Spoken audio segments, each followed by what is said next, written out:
bom dia, boa tarde, boa noite, boa madrugada. Meu nome é Sidney Martins, professor de língua portuguesa aqui do CID Concursos, parceiro do LAC Concursos, e essa união permite termos o maior site de videoaulas do Brasil, quiçá das Américas. Meu companheiro, minha companheira, vamos direto ao ponto. Hoje nós iniciamos um módulo voltado para a banca CESP. Então vou fazer uma singela apresentação do curso e depois vamos para a nossa primeira aula. Agora, por que eu vou fazer uma apresentação do curso? Para que você tenha a noção de como estudar para o CESP também em casa, num momento em que você não esteja comigo. Opa, Sidney, já visualizei a aula e agora eu quero aprofundar alguns aspectos. Posso? Como é que eu vou fazer isso? Eu já trouxe o mapa da mina. Então vem comigo, ó. Primeira coisa, observações importantes sobre o CESP. Mais de 90% das provas trabalham 30% de interpretação de texto, 20% de redação oficial quando há e 50% de gramática aplicada ao texto. Aí olha a nossa segunda observação. Como interpretação depende de sua capacidade cognitiva e redação oficial depende da leitura do Manual de Redação Oficial da Presidência da República, o que tem maior relevo ainda é a gramática. E aí vamos direto ao ponto, meu companheiro. Quando a gente pensa em interpretação, a gente até sabe que tem a diferença da compreensão para a interpretação. E no final das contas, o que acaba mais caindo é a compreensão. E para isso nós vamos trabalhar aqui também. Agora, a interpretação realmente depende da tua capacidade cognitiva. Quando a gente for trabalhar esta aula específica, aí você vai ter essa noção. Agora, e o manual de redação oficial? Vamos trabalhar aqui também? Vamos. Você até poderia absorver apenas com a leitura do manual da presidência, mas a gente vai absorver isso trabalhando em cima de questões, dando exemplos do cotidiano, até mesmo porque eu já tenho uma certa experiência nesse ramo. Agora, importante é a gente entender que gramática para concurso público tem uma relevância muito grande, porque na escola a gente normalmente dá mole, a gente segrega o ensino da língua portuguesa. Então você tem um professor para gramática, um professor para interpretação e um professor para redação. Quando no final das contas não precisava de tudo isso, bastava um único professor, até mesmo porque você só faz uma análise textual se antes você fizer uma análise gramatical. E a redação nada mais é, por exemplo, do que uma redação ao contrário. Qualquer tipo de texto que você pega para ler, o que você busca? Você busca entender, você quer se contextualizar. Então, se for uma narrativa, por exemplo, na hora de fazer a leitura, você vai fazer as famosas 4 perguntinhas. Então, você vai perguntar quando aquilo aconteceu, onde aquilo aconteceu, como aquilo aconteceu e quem participou. Ah, Sidney, mas hoje em dia, nas provas de concurso público, eles cobram a dissertação? Tranquilo, então você vai procurar o porquê e o para quê. E na hora de responder, na hora de produzir uma dissertação, você tem de colocar lá o porquê e o para quê das coisas. Então, gente, se eu estou chamando de análise gramatical, se eu chamo de análise textual, se eu chamo de análise sintática, eu estou chamando de análise, isso já é interpretação. Ninguém consegue falar de texto sem falar de gramática. E para eu poder usar a gramática, eu sempre busco a gramática para poder utilizar um texto. Então está tudo interligado. E é o seguinte, em toda a prova de concurso público, a matéria que mais cai é sintaxe. E a gente pensa que a matéria é chamada de análise sintática. E nunca foi. Na verdade, é uma análise morfossintática. Por exemplo, nas provas de concurso público, quando o camarada coloca um termo com preposição, ele espera que o candidato responda sempre objeto indireto. Mas você já está safo, já está esperto e sabe que não é bem assim que a banda toca. Porque não tem como eu classificar um termo isoladamente. Eu preciso ver a quem esse camarada está ligado gramaticalmente para aí sim poder classificar sintaticamente. É assim que a banda toca.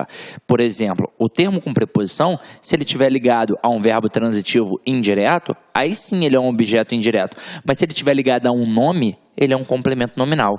E então a gente tem de ver que esse termo com preposição pode adquirir diversas nuances. Pode ser objeto indireto, pode ser objeto direto preposicionado, pode ser adjunta adverbial, pode ser um agente da passiva, pode ser um complemento nominal, pode ser uma adjunta de nominal. Então vai depender do contexto. Em língua portuguesa, tudo depende do contexto. texto. Agora, o que mais cai no CESP, Sidney, para eu não perder tempo? Vamos lá, ó.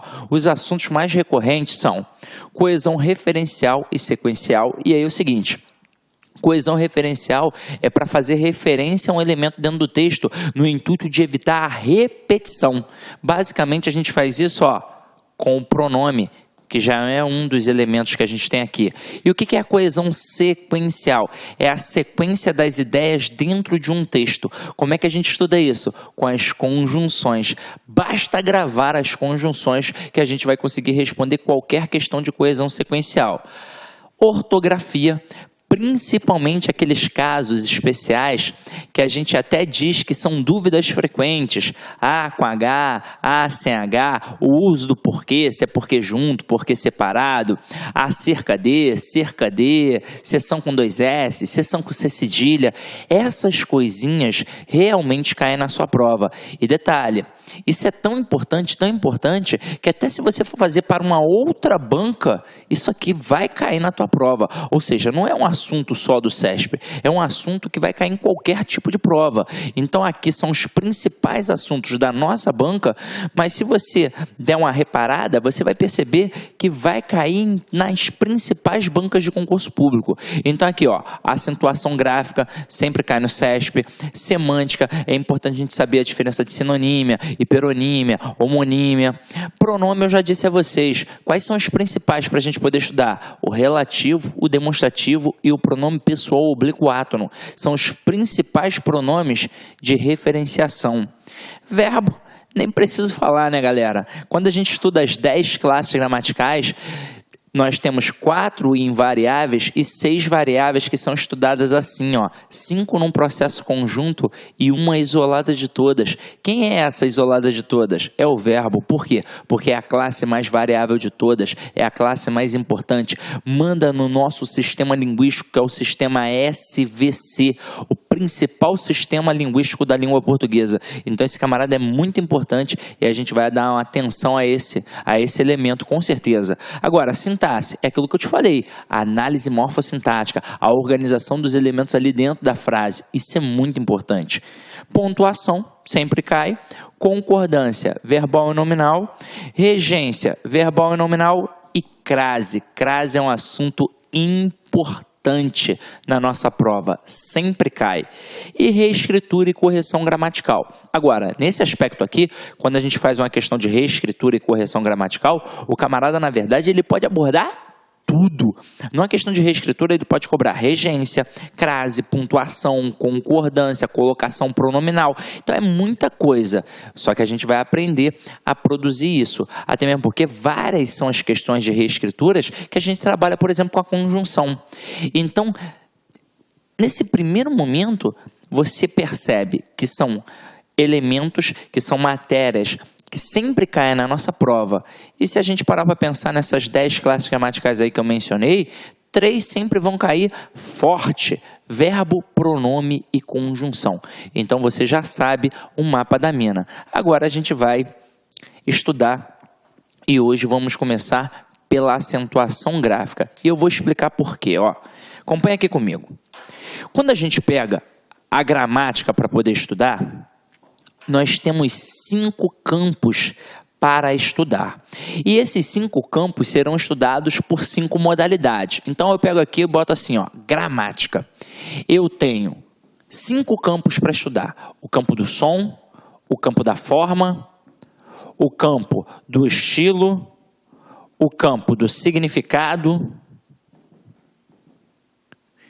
e o campo do relacionamento. Como é que isso funciona, Sidney? Vamos lá, ó. Tudo que a gente fala de gramática está aqui. Então, ao pensar em som na língua portuguesa, a primeira palavra que vem às nossas mentes é a palavra fonema. O que é o fonema? É a representação sonora de uma letra. A gente tem ali a representação gráfica e tem a representação sonora. Qual vai ser a modalidade da gramática responsável por estudar o campo do som? Será a fonética. Agora, quando eu penso em fonética, eu já até te adianto, em concurso público, isso é galho fraco. se é galho fraco, o primeiro movimento da fonética. Até mesmo porque isso até pode cair, mas pode cair em questões muito simples. Por exemplo, eu coloco aqui a palavra carro e a palavra táxi. O que o camarada pode pedir a vocês no dia da prova? Ele pode pedir o número de letras e fonemas respectivamente. Letras é muito fácil, é só eu contar. Então aqui a palavra carro, eu tenho 1, 2, 3, 4, 5 letras. Então eu sei que eu tenho 5 letras. Agora, nem toda palavra tem igualmente o mesmo número de letras e fonemas. Vai depender da pronúncia. Na palavra carro, reparem, eu tenho um dígrafo. Eu não falo carorô, eu falo carro. Então, esses dois R's aqui têm um som de R forte.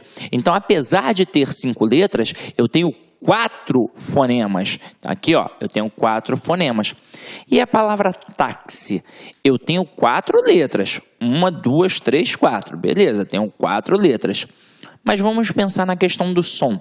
Eu falo táxi? Não, eu falo táxi. Então, esse X aqui tem som de KS. Ou seja, eu tenho 4 letras e 5 fonemas na palavra táxi. Isso aqui é super tranquilo. Em qual situação o camarada realmente pode te derrubar? Quando ele começar a cobrar a questão da acentuação gráfica. Aí são muitas regrinhas, é mais complicado e hoje nós vamos começar a trabalhar isso. Agora, tirando a fonética, a gente vai pensar aqui no campo da forma. Então, se ao pensar em som eu pensei em fonema, ao pensar em forma eu penso em morfema. O que é o morfema? O morfema é a menor unidade significativa de uma palavra. Lembra que eu falei que a análise textual começa na análise gramatical? Tudo começa nesse camarada aqui. Ele é o cara que dá o pontapé inicial na nossa análise. E ao pensar em morfema, eu penso automaticamente em morfologia. A morfologia é a modalidade da gramática responsável por estudar o campo da forma, ou seja, a estrutura e a formação das palavras e as classes gramaticais. Para nós, em concurso público, muito importante, porque a matéria que mais cai é a análise morfossintática, ou seja, eu preciso ver a quem o camarada está ligado morfologicamente para aí sim conseguir classificar sintaticamente. Por exemplo, só para citar, eu trabalho há muito tempo aqui no Rio de Janeiro e trabalhei durante muito tempo num curso muito conhecido que a gente ministrava módulos de língua portuguesa separados pelos campos, pelas modalidades. Então tinha um módulo de morfologia e tinha um módulo de sintaxe. É impossível falar de morfologia sem falar de sintaxe, assim como é impossível falar de sintaxe sem falar de morfologia. Então, na verdade, existe a morfossintaxe. Se a gente entender que na língua portuguesa está tudo interligado, a análise vai ficar sempre muito mais fácil. Agora, e relacionado ao estilo? Esse estilo, ele entra no processo da sintaxe, para a gente poder entender como é que funciona a questão da construção, mas basicamente, ao pensar em estilo, eu penso em estilística. Para estudar isso aqui a fundo, no concurso público, não tem porquê. A gente estuda isso aqui a fundo numa excelente faculdade de letras, ou então quando o camarada vai fazer um excelente curso de direito, ou quando ele vai fazer um curso de oratória, porque aqui a gente tem todos os paralelismos e as figuras de linguagem. Aí você vai falar, ué, eu estudo isso para concurso público. Beleza, mas essas figuras de linguagem que nós temos na língua portuguesa são mais de 300. Na prova a gente estuda 8, 10. Então, meu companheiro, tudo que tem de conhecimento atrelado à estilística, a gente normalmente joga para cá, para o campo do significado. E o que é o campo do significado? Ao falar em significado, eu penso em ideia, eu penso em sentido. Então, eu penso na palavra sema e isso me remete à semântica. O que é a semântica? É a modalidade que estuda o campo do significado, das ideias. Quando eu falei em sema e mencionei ideia, só para citar como exemplo, a gente tem a palavra semáforo. O que é semáforo? Sema é ideia, foro é levar. Ou seja, levar uma ideia. Ideia de quê? Simples. Se está verde, eu sigo. Se está amarelo, eu tenho atenção. Se está vermelho, eu paro. Então, quando a gente pensa em semântica, esta modalidade é atrelada muito fortemente à questão da compreensão e da interpretação do texto. E você precisa saber de cara que compreensão e interpretação são coisas completamente distintas. Compreensão é aquilo que joga para dentro do texto. E interpretação é aquilo que vai além do texto. Agora, quando chegar o momento certo, a gente vai falar sobre isso. Agora não é um momento. Agora eu só estou fazendo a apresentação das modalidades. E quando a gente fala de relacionamento, a gente tem a função sintática, que nos remete à sintaxe, com o som de 2 S's mesmo. Até mesmo porque isso daqui já é um termo que existia na questão da hierarquia militar. Na verdade, dentro do regime militar, nós tínhamos a reunião de grupamento, que era denominada sintaxe. O que é uma reunião? É um intervalo de tempo para as pessoas se relacionarem. Então, nada mais justo que chamar de sintaxe a modalidade da gramática que estuda o campo do relacionamento. Porque não... Olá, meus amigos, minhas amigas, gostou da aula do professor? Professor top de linha, não é isso? Quer continuar assistindo essa videoaula? Aliás, quer fazer o nosso curso completo aqui do Lá Concurso? Ah, professor, quantas aulas tem? Nesse momento, nós temos 260 aulas bastante específicas, focadas no edital. Aulas aí que atendem 100% do edital para os cargos de agente e escrivão de polícia. 260 aulas, tá certo, meus amigos? Olha só, curso nosso completo da Polícia Judiciária Civil, Polícia Civil de Pernambuco, por apenas 10 mensalidades de R$ 25,00 e você tem um período de acesso de 90 dias. Durante esses 90 dias, vocês aí podem assistir esse vídeo quantas vezes quiser e na hora que desejar. Ah, tem mais. Acesse nosso site, está aqui, ó, laconcurso.com.br e assista lá o nosso vídeo de análise do edital desse concurso. Lá tem várias contribuições para vocês aí que vão fazer esse concurso, inclusive lá o professor comentou se o aluno deve chutar ou não nesse concurso da banca do CESP. Banca do CESP, você sabe que tem aquele fator de punição, aquele aluno que chuta, que marca errada, tem um ponto negativo. Nesse aqui não é um ponto negativo, é 0,25 e isso tem impactos no concurso. Tá certo, meus amigos? Então espero você, venha se matricular conosco, que eu tenho certeza que você não irá se arrepender. Um forte abraço, fique com Deus. Tchau, tchau. Clique lá